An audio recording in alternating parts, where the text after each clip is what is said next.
I'm Libby. Libby, you agree to be videotaped? Yes, sir. Okay, thank you. And what were you? What is it that you do? So I no longer do it. I ended up leaving the job, but I used to work for a gun store in Springfield, Ohio. And how recently was that? This was last year. It's been within the last year. Okay. And you left them about 2023 or sometime in 24? It's been about 10 months since I left, so yes, 2023. Okay. And what were you telling us about gun sales to folks that were undocumented? So when I worked there, we would have about 10 to 15 Haitian men come in every day. Normally it was just one in the group that would try and purchase a firearm. Most of them did not have U.S. IDs. They had Mexican IDs and other countries, I'm not really sure, but the most popular was Mexican. And they would come in trying to purchase firearms, and I was told that I had to process the sales just like everybody else, like I would any other customer.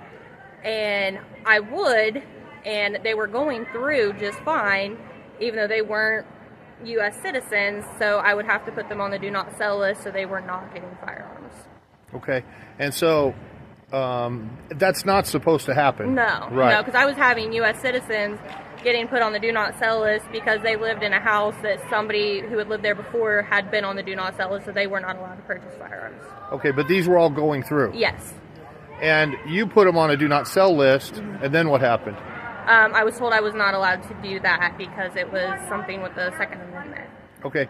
And how many firearms do you think you sold during the time you were there in that situation? Probably 40. Okay. And usually groups of people, but one of them would try to get a gun? Yes. Okay. And anything else you want to share, or things that you noticed when you were there that... Just that there would be large groups. I had one incident. This gentleman came in, and he did have a state ID. That was the only one that I had that had an Ohio-issued state ID. It did not have his current address on it, and this was my first issue that I've ever had with them. It was the first customer that I had that was Haitian. And I asked him, is this your current address on the license? Because that's something we have to ask everybody.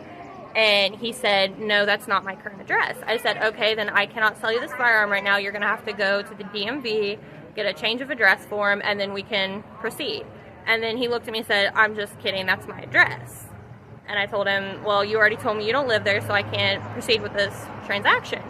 And I got cussed out. He tried to physically take the gun out of my hands.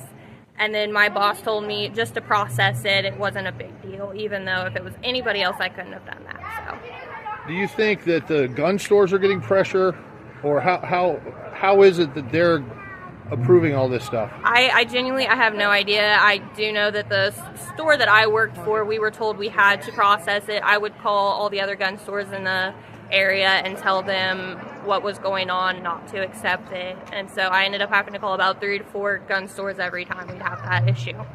Almost every day? Yes. Wow. Okay, thank you so much. Is there anything else you want to say? I probably shouldn't. Okay. Thank you for sharing. We Thank appreciate you. your honesty and willingness. And we'll get this out and let the word get out to folks. Thank you. Thank you.